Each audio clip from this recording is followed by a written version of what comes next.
Eccoci qua ragazzi, salve a tutti, bentornati sul canale, buona domenica ovviamente. Prima di cominciare ad addentrarci in questo nuovo contenuto, il punto della situazione sui nostri calciatori impegnati con le rispettive nazionali. Fatemi sapere come sempre la vostra qui sotto nei commenti nel caso avete visto qualche match che io mi sono perso e chi passa per la prima volta sotto questo contenuto. Iscrizione e attivazione della campanella, due passaggi molto semplici per restare aggiornati ogni qualvolta esce un nuovo video sul canale stesso. Da dove partiamo? Facciamo un passettino indietro, partiamo dall'Italia di Lorenzo e Raspadori. Di Lorenzo che ha sofferto un tantino questa difesa a 3 dell'Italia, compiti diversi rispetto a Napoli. È vero che ha giocato a 3 anche a Napoli con l'arrivo di Conte, solo che i compiti erano un tantino forse diversi e molto probabilmente Conte comunque è più navigato di Spalletti sulla difesa a 3.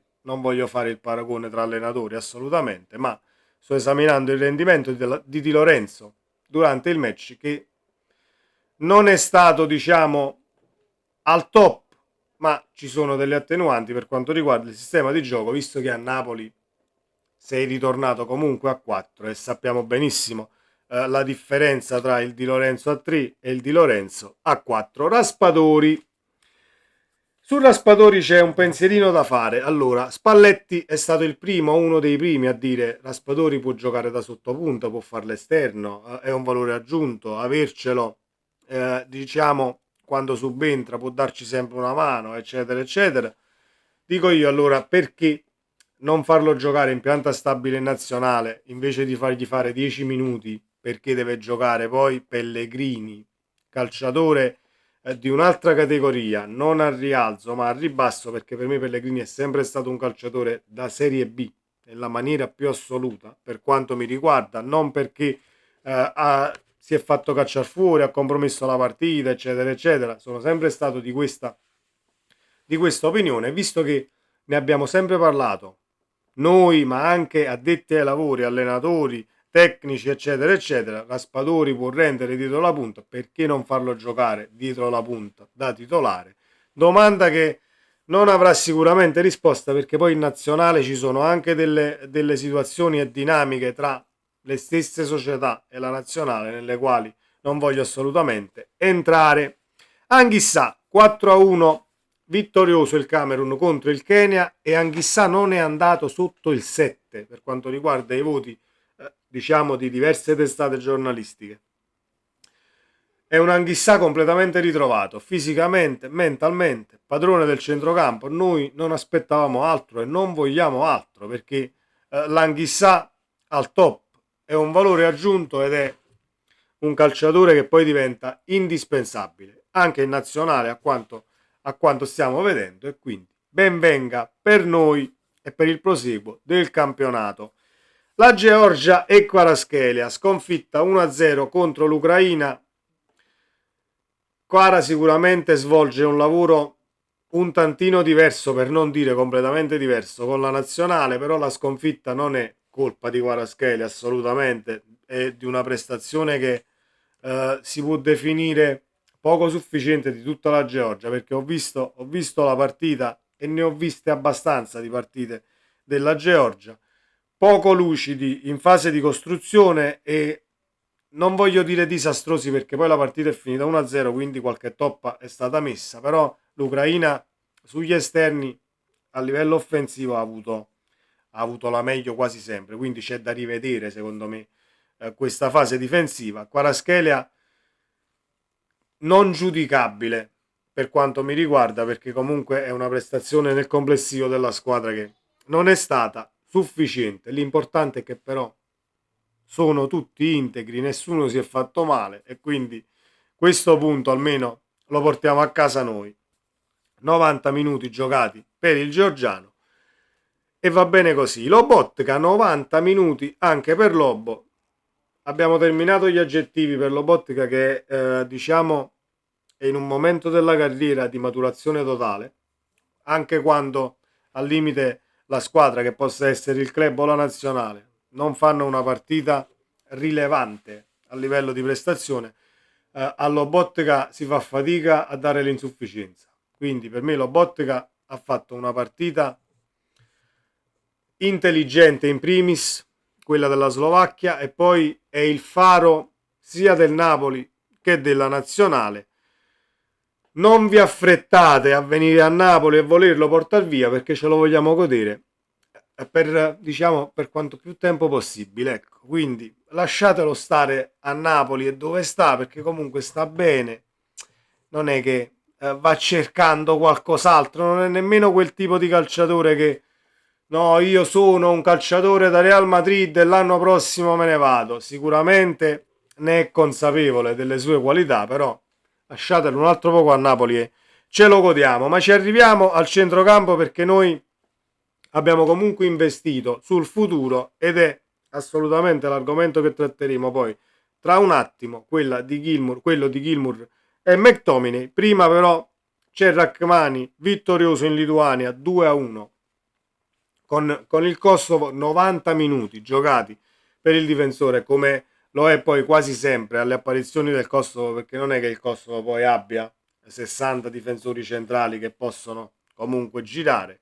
Rachmani, colonna portante della difesa del Kosovo, e quindi 90 minuti giocati, vittoria che fa bene anche al morale. Aspettiamo poi la seconda tranche di partite. Olivera non ha giocato in Cile-Uruguay, Uruguay sconfitto per 1-0, non ha giocato perché sta scontando una squalifica. Bene così, dico io, almeno qualcuno si affatica un po' meno in questi impegni con le nazionali. Passiamo agli scozzesi, partita che ho visto tutta e mi sono divertito tantissimo ieri nel vedere il match tra Croazia e Scozia. 2-1 finita la partita, 2-2 al 94esimo della Scozia, annullato poi per fuorigioco. Però è stata una partita senza esclusione di colpi, due squadre comunque abbastanza organizzate. La Croazia la conosciamo, la Scozia, avendo visto il match di ieri, secondo me, aggiustando un tantino la prima punta e portando qualche novità, secondo me, nella linea di difesa, è una bella squadra. È una bella squadra perché il centrocampo non è assolutamente male.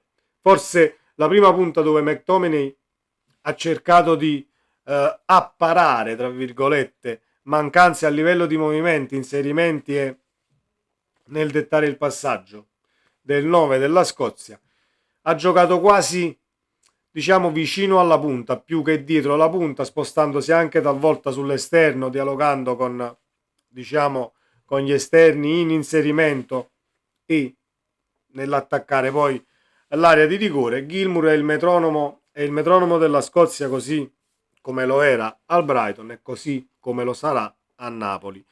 Per Gilmour c'è da fare una considerazione però sull'intervista che ha fatto il giorno prima del match, quindi l'altro ieri. Gilmour viene intervistato per tutto ciò che sta succedendo a Napoli nella sua carriera e quant'altro. Gilmour dice: sto imparando l'italiano, mi auguro che tra 2 mesi riesco a parlare meglio l'italiano per una questione di rispetto dello spogliatoio. È una frase che la dice molto ma molto lunga per quanto riguarda l'uomo in primis, per quanto riguarda l'educazione dello stesso, e poi c'è questa conduzione inglese, ecco, per quanto riguarda la vita di un professionista che viene presa al 2000% sul serio, perché altrimenti avresti detto no, sto imparando l'italiano perché devo cercare di capire comunque le informazioni e recepire quanto più possibile. Lo dice dopo, perché dice io cercherò di parlare italiano, sto studiando, ovviamente cercherò di parlarlo tra 2 mesi per rispetto dello spogliatoio in primis, e poi dice perché poi devo incamerare ovviamente le informazioni. Adesso sono alle basi, capisco solo uomo, cambio, eccetera, eccetera. Poche parole, così come faceva Kim quando arrivò a Napoli all'inizio, e ce lo disse Spalletti che Kim saliva le scale e si ripeteva da solo le parole solo, uomo, le prime parole che poi puoi incamerare. Però c'è da soffermarsi su questa situazione, perché abbiamo assolutamente azzeccato gli uomini al di là dei calciatori. I calciatori non si discutono a livello tecnico, ma a livello umano abbiamo fatto bingo in Scozia, sia per McTominay sia per Gilmour, perché è il gruppo davanti a tutto, è il Napoli, è il tuo club davanti a tutto e sei arrivato da pochissimo. Io non posso che essere contento, non posso che essere contento e diciamo tranquillo per quanto riguarda il Napoli che è e che sarà a centrocampo, perché abbiamo quando ci auguriamo più tardi possibile e saluteremo Lobo, abbiamo assolutamente il sostituto e il metronomo per il Napoli del futuro. Ci auguriamo per i prossimi 7, 8, 10 anni che siano, però abbiamo azzeccato il colpo grazie anche all'arrivo di Conte e lo staff che l'hanno opzionato e la società che poi ha fatto di tutto per portarlo a Napoli. Ultimi colpi di mercato, sembrava che non arrivasse più, se ne parlava da luglio, siamo arrivati al 30 agosto, al 29-30 agosto e ancora Gilmour così, colì, poi si è fatto tutto all'ultimo minuto e meno male che è andata a finire in questo modo, perché abbiamo in casa veramente un signor centrocampista. Non si è risparmiato neanche nella partita di ieri, dove la Croazia comunque la conosciamo. La Croazia è una squadra che non si dà mai per vinta. In primis va in vantaggio e ti recupera subito dopo, perché così è andata la partita 1-0 per la Scozia, poi ha pareggiato la Croazia e poi è andata sopra ovviamente sul 2-1. Però la Scozia d'altro canto è squadra che non demorde mai anch'essa, e quindi ha cercato di portarsi il punto a casa. Non ci è riuscita perché è stato annullato quel gol in fuorigioco al 94esimo. È fuori gioco il gol, non sto qui a dire la Croazia si è rubata i 3 punti, assolutamente, però ci ha provato fino alla fine. Per me è non sufficiente, di più.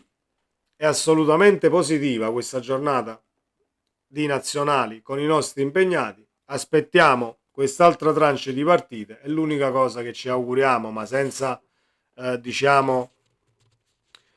tirarcela tra virgolette, e che tornino tutti quanti integri, perché poi gli infortuni sono sempre dietro l'angolo con questi impegni dove si vola da una parte all'altra, cambiano gli allenatori, cambiano gli esercizi che tu fai comunque in settimana dal club alla nazionale, e ci può essere sempre qualche rottura di scatole. Sempre Forza Napoli, una buona domenica ancora a tutti ragazzi, ci vediamo nel prossimo video, ciao.